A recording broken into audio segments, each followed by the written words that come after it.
काँग्रेस आणि मंगेशकर यांचं फारसं सख्य राहिलंय अशी आजची स्थिती नाही। ए मेरे वतन के लोगो या लता दीदींच्या गायनामुळे पंडित नेहरू सद्गतीत झाल्याची आख्यायिका नेहमी सांगितली जाते।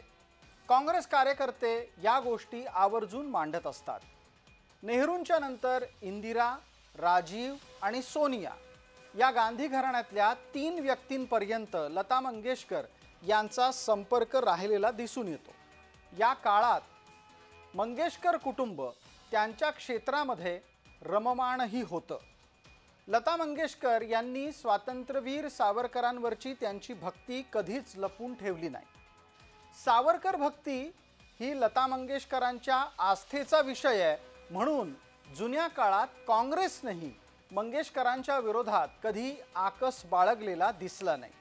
पण हे सगळं प्रकरण बिनसलं जेव्हा भारतरत्न लता मंगेशकर यांनी पंतप्रधान पदाच्यासाठी नरेंद्र दामोदरदास मोदी यांचं खुलेआम समर्थन केलं।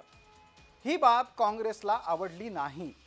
मोदींना समर्थन देणाऱ्या लता मंगेशकर या कलाक्षेत्रातील प्रथम व्यक्ती ठरल्या आणि तिथूनच गांधी घराण्यानं मंगेशकरांपासून दुरावा बाळगला, त्यांच्यात अंतर निर्माण झालं। यानंतर गांधी घराण्यानं मंगेशकर कुटुंबाशी फारसा संवाद ठेवलेला आढळत नाही। पण इतकं जरी असलं तरी पण गांधींच्या प्रमाणपत्राची मंगेशकरांना गरज आहे का हा प्रश्न उरतोच।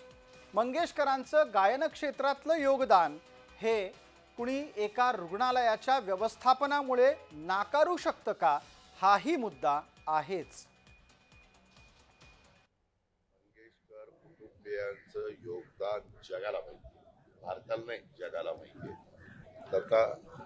स्वर्गीय लता मंगेशकर असतील, आशा भोसले असतील, उषा मंगेशकर असतील, मीना मंगेशकर असतील, हृदयनाथ मंगेशकर असतील, त्या सगळ्या 5 भावंडांचं जे योगदान आहे त्याला तोड नाही। आणि त्याच्यामुळं कुणी काय बोलावं ते मी सांगू शकत नाही, परंतु बहुतेक महाराष्ट्रीयन जनतेला त्यांच्या परिवाराबद्दल एक आपलेपणा आहे, रिस्पेक्ट आहे। त्याच्यामुळं असं बोलू नये असं वाटतं।